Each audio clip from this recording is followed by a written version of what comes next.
All right, welcome everyone. If you have been with us already, you already know the routine.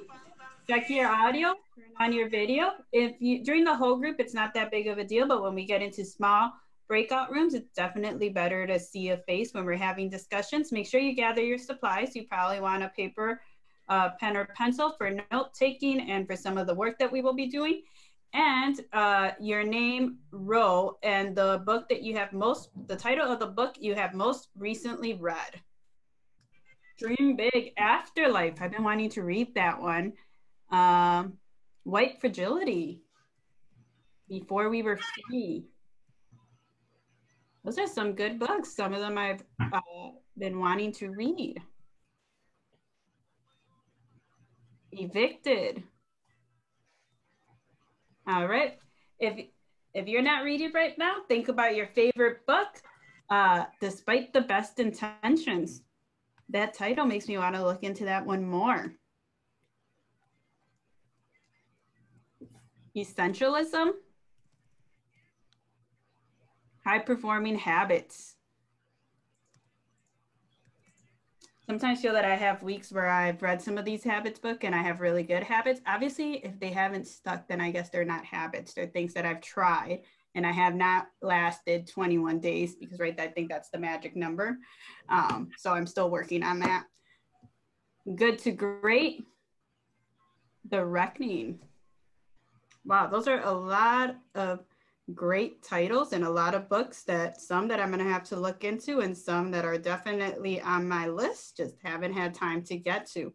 But since we have a lot of work and it looks like we have about half of the people here that had registered, I know that more people are joining us as we come. We're going to get started and go back and start our presentation. So as always, we want to be conscious of what's happening in our community. And we know that there's a big movement happening right now with Black Lives Matter. Sometimes it's like, how can we get involved? There's so much happening. I'm overwhelmed. And one of the best things that we as educators can do is ensure that we are providing equitable opportunities to all students, ensuring that when we have students in front of us, especially our Black students, that the data shows clearly in the state of Wisconsin, we have not been doing the best job at educating our Black student population, is that we are, every time we're in front of students, we put our best foot forward and ensure that the opportunities, the work and assignments we're giving them are rigorous and the best to our abilities. So that's how we as educators can continue to support the Black Lives Matters movement. And we at City Forward Collective want to make sure that we state openly that we support the Black Lives Matter movement. So we have a couple of teams here at City Forward Collective. The talent team that does most of the work with teachers and principals is here with me, which is Stephanie, Melissa, and myself. But we also have Spencer that will be helping us with technology. And I have two great facilitators, co-facilitators that are joining me today. So if you can please introduce yourselves, Misty and Deidre.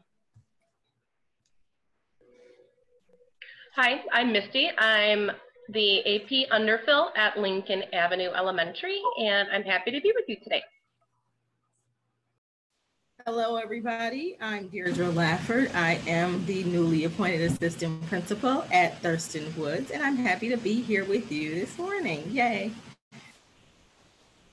Oh, this afternoon. Yeah, this afternoon. We've been working all morning. City Forward Collective, our goal here at City Forward Collective is to ensure that every single family, every single child has access to a great school. And we have a four-part strategy. One is family and community organizing, ensuring that those that have possibly at times been left out of the table, voices have not been heard, have a seat at the table and are able to articulate, share what they want for their students so that we can move forward. Community informed policy. So we know that there's some policies that are out there that instead of helping our students and our staff and our teachers are actually hurting. So what are those policies that we need to discuss and we need to change? The team that I just shared with you is the effective and representative talent. So how do we ensure that the best staff is in front of our students every single day and leading our schools, but with an emphasis on representation? We know that it's important for students to see themselves in the classrooms, in leadership, and in different areas around our networks. So it's important that we're also looking at how representation or how representatives our staffs are and what we can do to increase representation in every single level. And the last is strategic investments in quality schools. So regardless of sector, if there's a school that's doing well, how do we either increase seats in that building? How do we replicate or duplicate those schools that are doing good or doing great work on behalf of students? So that's who we are at City Forward Collective. As always, we have our session norms. Make sure that you are on mute while one person is speaking, just so that we can have clear audio. Jump in the chat box. We do have more people, so jump in the chat box if you have a question, and be on video, especially when we go into our breakout rooms. Those breakout rooms are going to be about 10 to 12 people, and we want to have good conversations. So make sure that, especially when we go into those breakout rooms, that we are on video if we can. With that being said, this is our objective. We have two main objectives today. The first one is to be able to identify the components of a good assignment, which a good assignment can serve as a good formative. And the second component part of this is showing how can we transfer those into a virtual setting. So we know that next year at some point, we might start from a virtual setting, we might go into a virtual setting some point during the school year, or there might be a hybrid happening. So how do we ensure that we have formative assessments that can be done online, and that we can help students and yourself make them as simple as possible, but yet get important information so that that can inform instruction. With that being said, City Forward Collective is here to provide resources and ideas. We don't have the final say, so you have to defer to your network as to what your network wants you to do and how. We are just here to provide resources and ideas, but remember, your network has the final say. With that being said, we continue to plan for all three scenarios and looking at agile systems, meaning what are things that we can put in place that can be transferred no matter where we're at or what setting or what model we're using. So the three scenarios we're looking at is a low risk, low spread, meaning that we go back to school as normal with no social distancing requirement, but probably extra cleaning and precautions taken. Medium risk spread, this is looking at that hybrid, where some students are going to school while some at home, that A-B schedule. And if we're at a high risk spread, then that means that we're probably doing distance learning again and no direct contact. Now, this is my favorite part. We're gonna do a poll.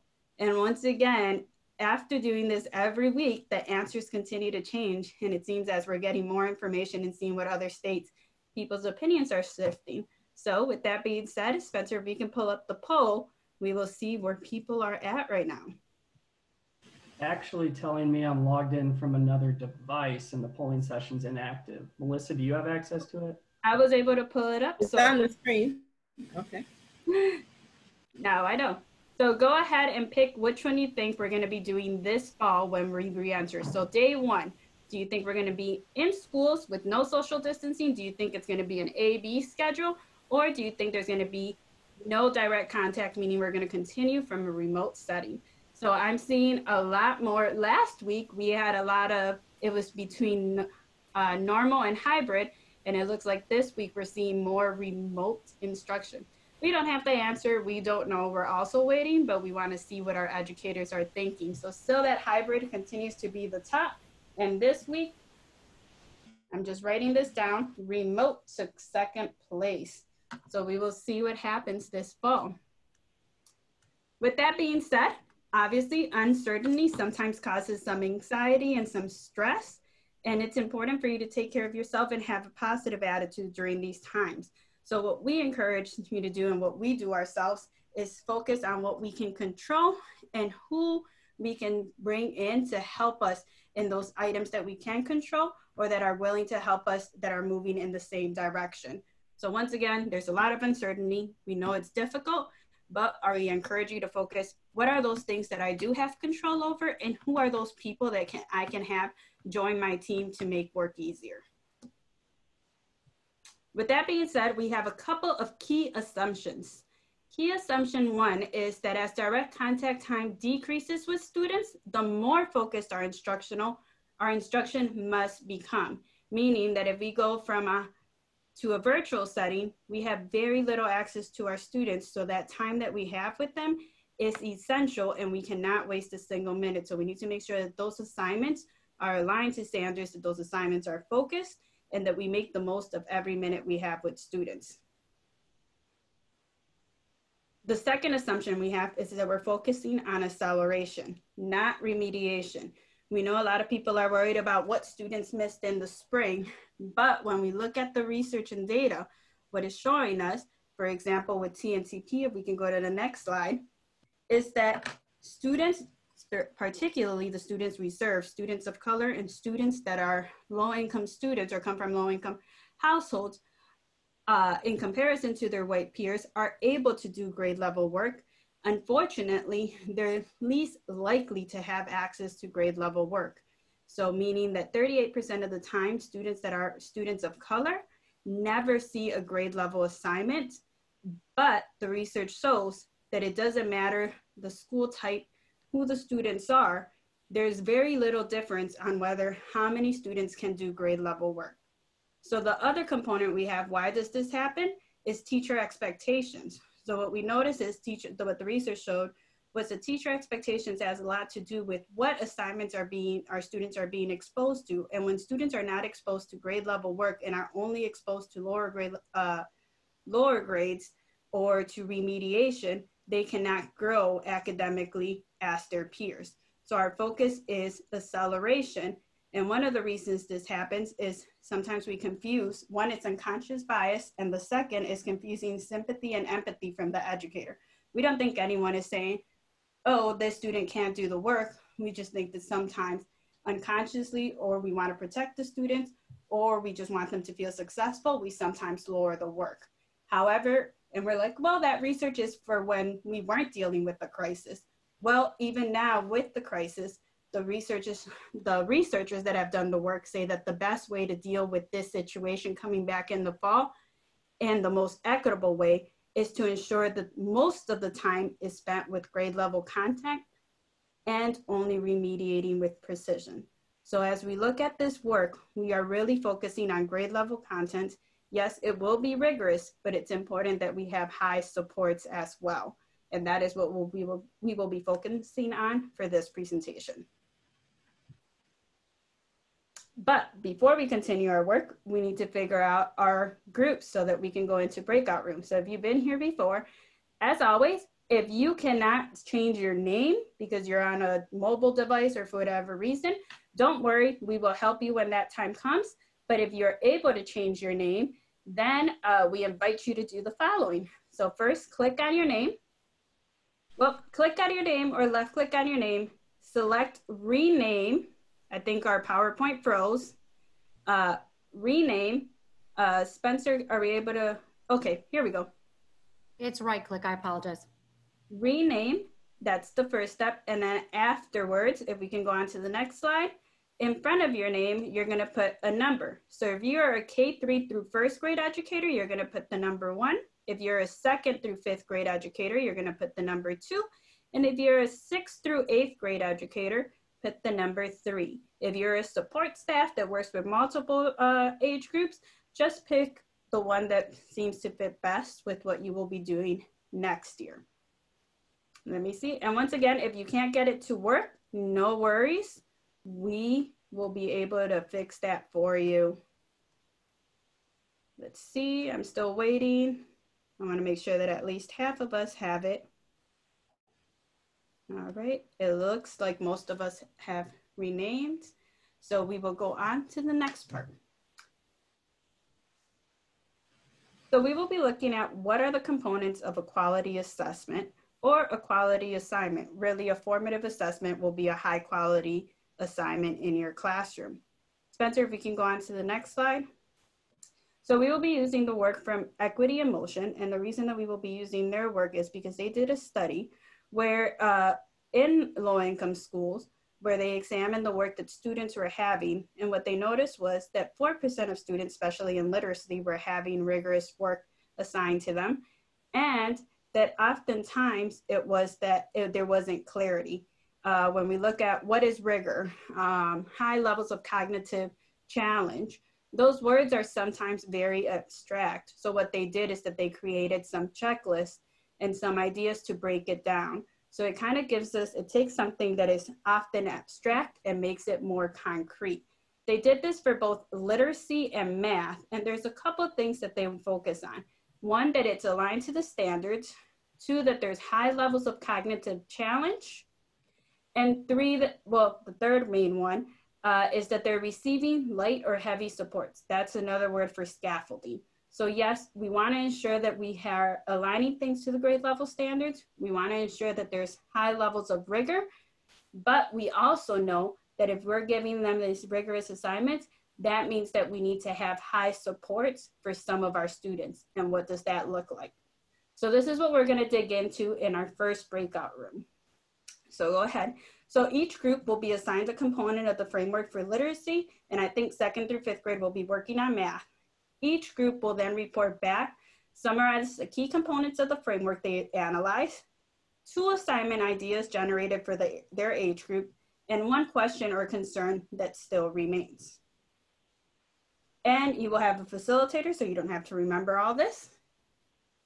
And Spencer, if you can move us into our, well, group 1 will be looking at literacy, motivation, and engagement, discussion, and scaffolding.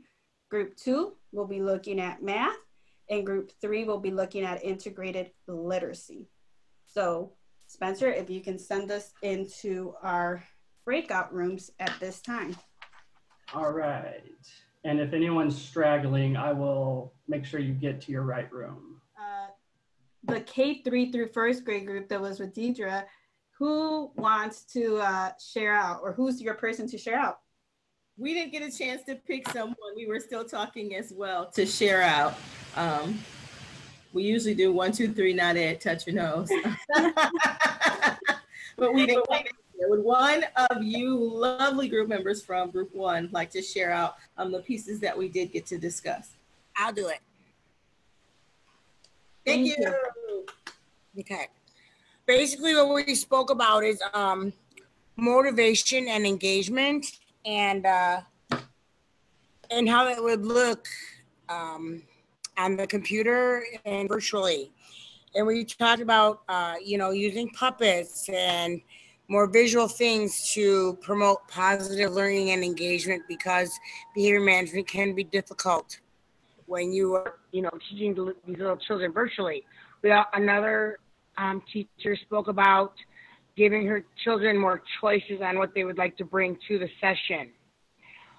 There were a lot of concerns, however, about engagement. There were concerns about resources for these kids. There were concerns about how families can help them when they're working and they have their own things going on, and kids getting homework done late at night. And there were also concerns about not many children even coming to the sessions at all. So that's basically what we put it in a nutshell. We had a lot of good ideas about positive things we can do, and we had a lot of things that we have concerns about.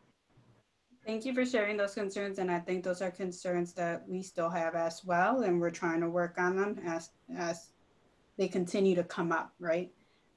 Thank you, Maria. Also, can I have somebody from Misty's group? I know that you were looking at the math for 2nd through 5th grade. I'm going to start the conversation, and then somebody's going to pick up right after me. And I'm going to start backwards. We didn't have a lot of concerns or questions necessarily, but we did have a great idea for an assignment. And it was kind of a consensus that when we talk about rigorous assignments that involve a lot of cognitive thought processes and communicating math vocabulary, that a story problem that's multi-step would be a great assessment to do this, because it allows students access to using models and writing about what they're thinking, and then talking to other students, and regardless of their answer being right or wrong, they're able to talk through why that is. But I'm also going to call out my good friend from Lincoln Avenue, Andrea, if you can pipe in and let me know what I've missed and make us that would be awesome. an accurate assessment of our conversation. However, I will chime in because I'm informed that I was going to get called out. The ability, mainly just having kids have the ability to work through it, talk through it, vocalize it in order to really fully understand what they're doing so that they are able to do grade level skills, because we're not working with, you know, fully operational grade level skilled kids in our classrooms.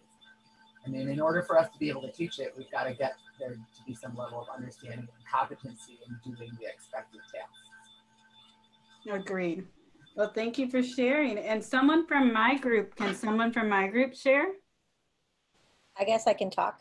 Thank you. Yes. And as we walked away, as we pulled back, Diane had another concern that she wants to add in at the end. Please do. So our concerns were doing this virtually and being able to, all of those same things that were said by the first group, I think were probably rattling around in our brains as well. What we talked about a lot with literature was being really thoughtful about literature and informational text, being thoughtful about what we provide for students. And then with the expectations of writing that they produce, being really supportive of encouraging them to build the stamina to write longer pieces, to communicate with more complex writing than perhaps we think they could do, that we need to push ourselves to push them and support them with strategies that build that up to multi-level, to multi-piece paragraph writing and such. I did not do a very good job on that summary, so I would have taken better notes for it. You did great. I think that once again, I think we're looking at high rigor. We know that there's some limitations, but we also know that while we're doing grade level work and while we're doing grade level assignments and pushing our students, that comes with high support, which is going to be the next part of our session. So Spencer, if we can move on. Thank you. And I'll hand it over to Misty. Thank you. When we were thinking about the fact that we may have decreased time with our students but needed to be hyper-focused, we really thought about formative assessments that can be used in the classroom that we can teach students to do if we were to enter face-to-face, or that would transition into something they can do at home if we don't have as much time with them in a virtual world. And in considering that, we looked at formative assignments and assessments that included students' use of voice or video recording, a screenshot from their computer, a written response to what we've taught them, and multiple choice. And these four in particular are supported by the platforms that the majority of us have said we've used throughout our previous sessions. Seesaw supports this, as does Google Classroom. So when we were thinking about those formative assessments, I want to take you back to the last few sessions that we worked on, that we looked at the priority standards that were recommended by Student Achievement Partners and Achieve the Core. And this is just a sampling of what those priority standards look like for ELA. Remember that there's a focus on 14 standards that allow us to come into the school year regardless of what format we're re-entering at grade level, that supports things that the students previously learned last year, allows us to accelerate that learning, and also intervene quickly when we need to. One note I want to say about what you're seeing before you, we created some formative options for the different standards for you to have. And we did that based on the conversations that we had with all of you in the previous weeks about how you can do this at home, what it might have looked like in the virtual world, how you can practice in your classroom if day one we get to see each other, what that will look like. I also want to note that we spent a lot of time as a group here talking about fluency and comprehension, and we didn't get as much time to touch on those language, speaking and listening and writing components that are going to be asked of our students, but we threw some ideas in here for you too. So the first three boxes have been really flushed out and filled out by our previous conversations prior to today. You want to go to the next one? We also talked last time about what those priority clusters may look like in math. And in math, it's done by grade level. And again, student achievement partners and Common Core all came together and looked at the fluencies and problem solving that build on what our kiddos would have learned the prior year to accelerate them at grade level through the future, regardless of what entry point we come in at. So each grade level has their own specific standards, but Spencer, I'll demonstrate on the next slide.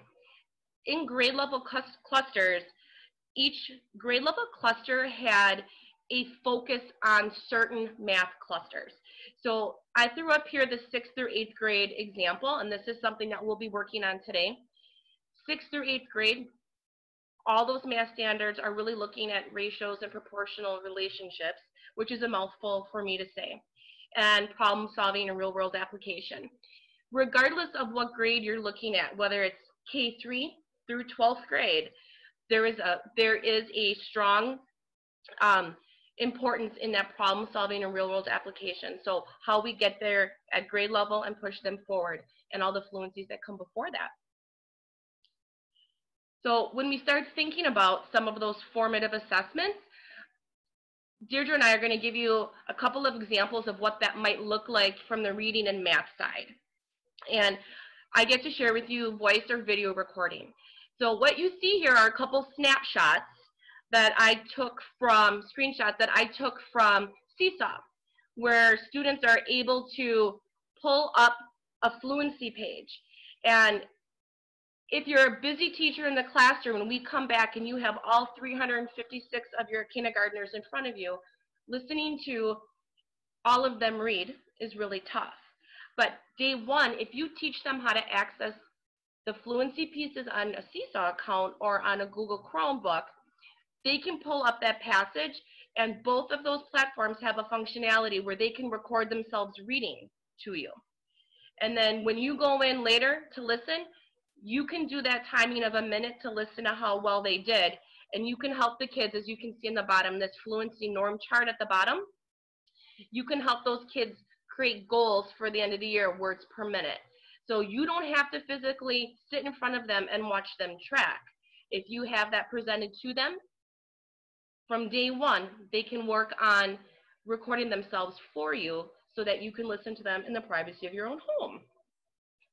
On the next slide, while a lot of us have Google Classroom also has this capability. You can turn any written document that you have in your Google Drive into a fluency passage. If you see that little purple puzzle piece there that says read and write, it's a free add-on application that you can add to your Google Chrome, and kids can hit the fluency button once they hit that purple button, and then they hit the microphone, they read for you, and when they're done, that little paper airplane to the right sends it directly to their teacher. So in your inbox, you'll have 365 fluency passages that you can listen to. You can also help the kids process that piece, making goal settings for words per minute. Misty, I would also add that you can also do it for sight words, but this is also a good strategy for small group when you're asking if we are back in the classroom. This could be a small group activity where you're not sure if the students are reading independently or not. They can just read to you using the Chromebook in the classroom, and that also is a way to keep students on track because you might be listening to them read when they're in that small group independent work. Thank you. You beat me to it. I was going to use the application in small group classroom as well. Okay, thank you. How it'll work for mathematics would be something similar. One-to-one counting at home. We're always concerned about how are we sure that our kiddos can actually count if we can't hear them using one-to-one correspondence. They could count anything in their homes, count anything in your classroom, and also do this as station work in the classroom, where they're counting your teddy bears that all teachers have in their room in a small group, or they can count 10 of mom's spoons in their kitchen if we have to move to virtual.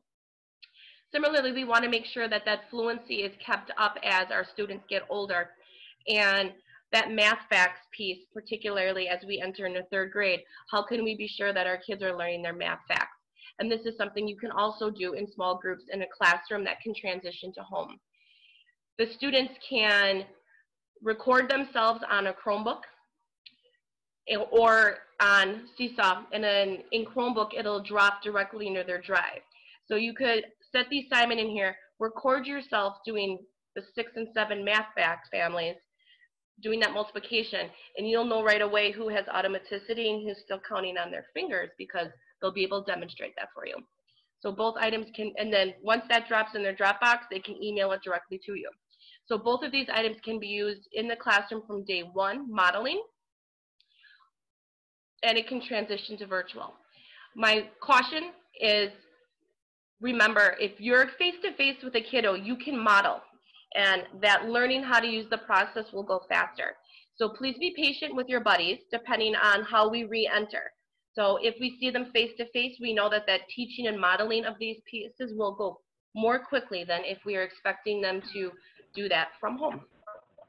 Can I ask a question, Misty? Are they prepared to give every student in each family a Chromebook, or are we still working on a couple Chromebook per family for the fall? Maria, I'm not 100% sure of that, but if you want, I will call you and we can talk a little bit about that after the session, okay? Thank you. Okay, thanks, Spencer. Thank you.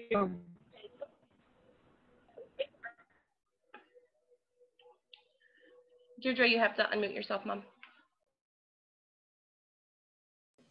All right, there we go. Thank you. All right, so I will talk a little bit about screenshots.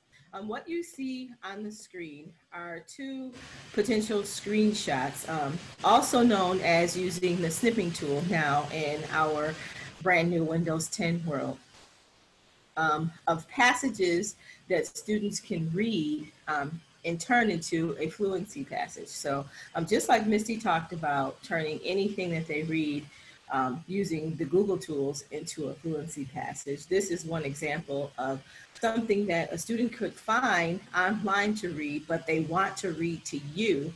They can take a screenshot or a snip of it and send it to you that way.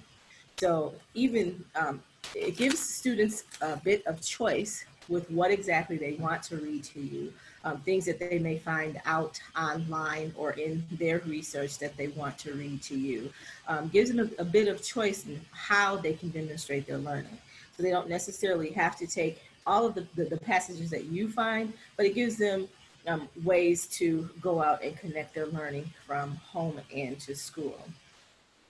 So the snipping tool, even in math and in reading, definitely gives that capability. In math, a screenshot could be using, you see a picture here, a way to show their thinking with a manipulative, or on a sheet of paper with how they've drawn a representation of a problem, what they've used to demonstrate their learning, taking a picture of it, something that they've done on the table, as you can see, like with the pattern plots, or taking, again, a snip of it, a screenshot of it, and sending it to you on whichever device they choose to use, or how they choose to show or demonstrate their learning. So screenshot is a very useful tool because a lot of our students aren't only working on Chromebooks. Some of them are still working on phones or tablets or different types of devices. And the screenshot and the snipping tool gives them the capability to still demonstrate their learning in a meaningful way, where you can decipher their thinking and how much they've learned, and then in turn it drives your instruction to see where you need to go with an authentic piece from each student.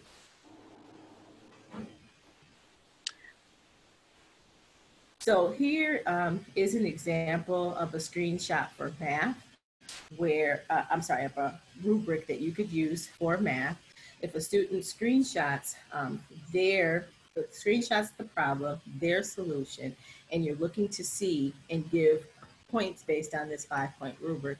A point for the answer, 2 points for an appropriate strategy, 1 point or 0 points depending on what they put on in their solution, as well as the written response piece. You're able to, as a teacher, and from that screenshot, looking at their learning and how they've done their learning, assess their learning from the sample rubric. And this also in turn lets students know what you're looking for in their screenshot, what it is they need to take a picture of, and then what you're grading it on based on what they return. So it kind of gives, sets the platform for everyone to know exactly what's intended and what's needed to demonstrate that learning successfully.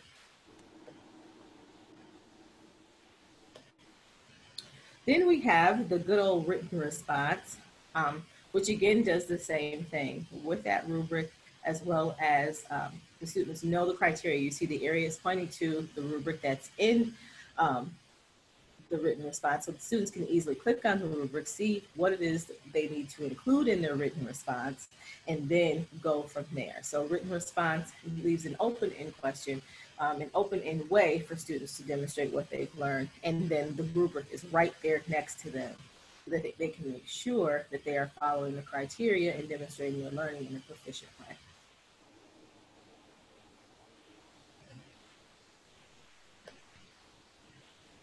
All right, so this is basically showing how the rubric on the side, once you set up that rubric, it will grade it for you. So it shows the students in a visual way how many points they receive from that rubric, and that drop down will show them exactly where they scored on the rubric. So not only is it grading them and giving them points, but clicking on that drop down shows them exactly which box they fell into for that amount of points, so that they can see where their writing aligns with the rubric.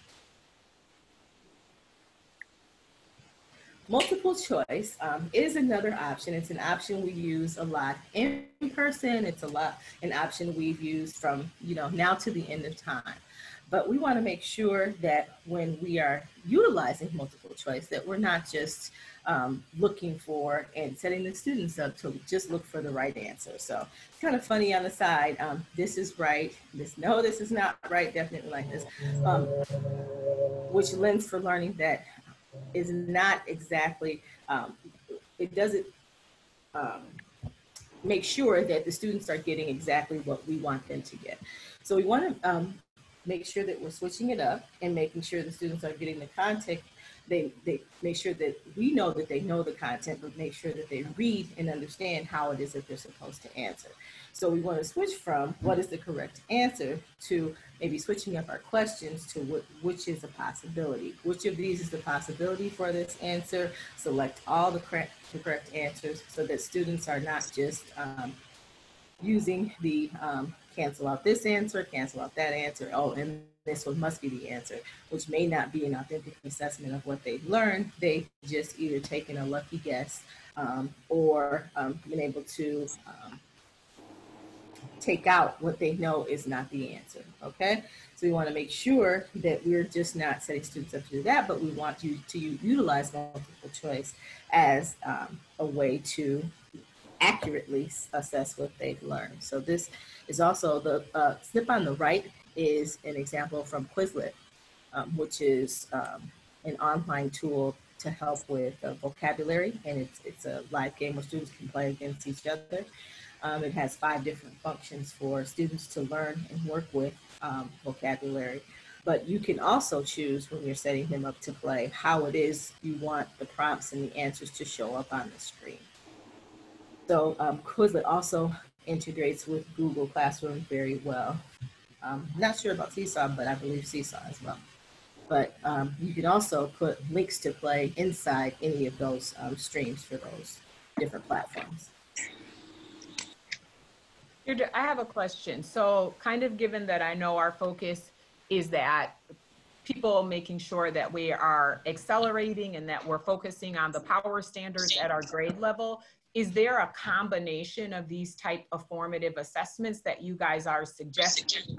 5% of the time use multiple choice, 10% of the time you should be using these other assessments so that we keep that high level of rigor going for students? We didn't talk about an exact combination of these assessments. We kind of went from the platform that we know that we're going to see some multiple choice. We know that but we want to make sure that we're using multiple choice in a way that assesses learning more authentically than just deducting which is the right answer. So not just looking for the right answer, but just asking questions in a way that they'll later on see down the line. Because we also notice that students fall into that area where they know the content, they just don't understand what the question's asking.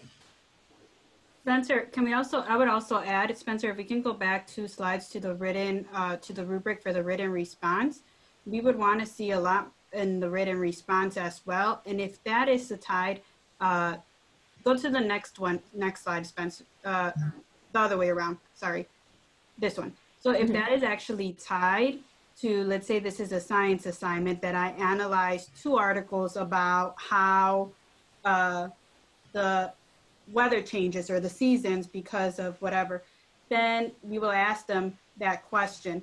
If they have an IVTB, that's just a fancy way to say an introductory sentence, then it would say about the vocabulary that they use. Did they use the rotation, now I'm blanking on science terminology, but did they use the terminology appropriately? If they're describing it in their writing and using that terminology appropriately, you can also grade vocabulary.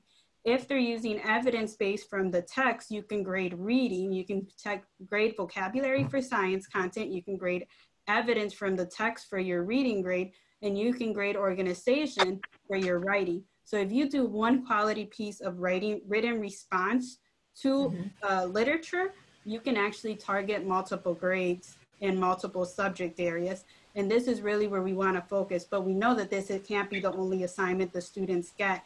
So if you're doing one quality written assignment for, let's say, literature that is integrated with science or social studies, then in math, you might be doing a quiz for that week so that you balance it out.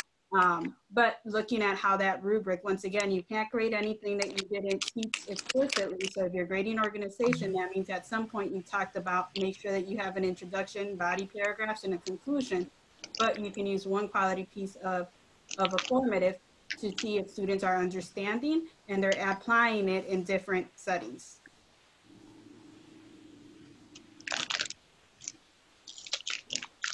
I'll ask my other question in the breakout room.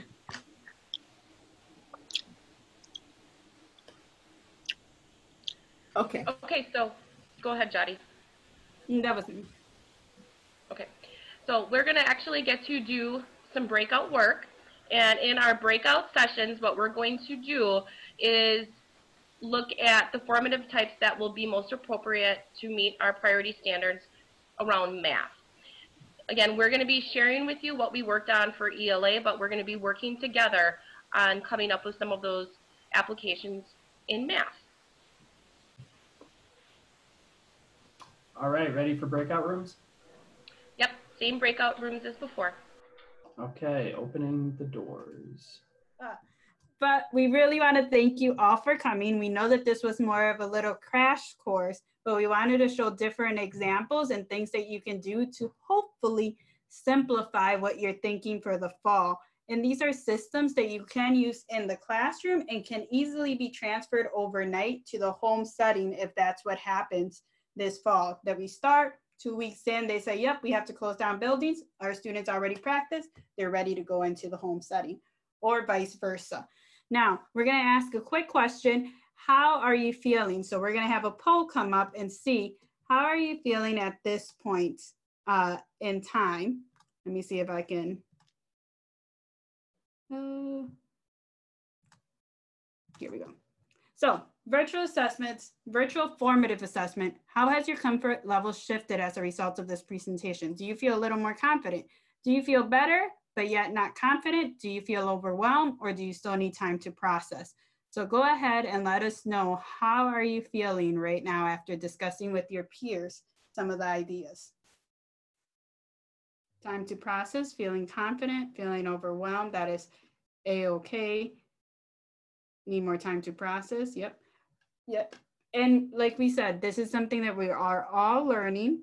We hope to have more sessions before school starts, and we hope to have sessions during the school year.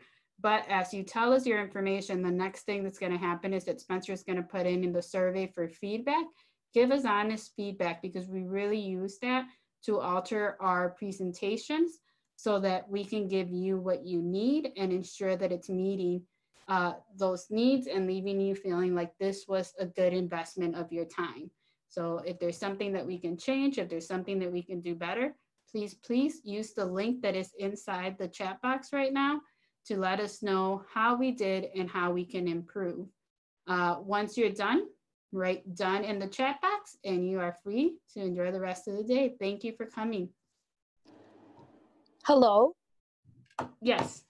Hi, before you go, is there a way we can get a recording of what we learned today? I will send out, the recordings usually take about a week to get ready, but I will send out the PowerPoint. You will get the folder with the PowerPoint, the equity and excellence documents that we use, as well as the charts that we just used in this small group. Okay, thank you. I came into this not knowing very much at all. And it made me really sad that I wasn't able to like send things to my students or whatever, like I knew other people were. So I'm going to do the Google Classroom and really take what I got from you guys today. You're smiling. I can see you. And really be able to do so much more where I feel much more pride in my work. That is our goal, and I'm so happy that you feel that way. And yes, and just be on the lookout, because we will continue to share sessions, especially as we hear the needs of people. We try to respond to those needs the best that we can. Well, you guys were great. Thank you so much, hon. Thank you. Huns. Okay. Bye.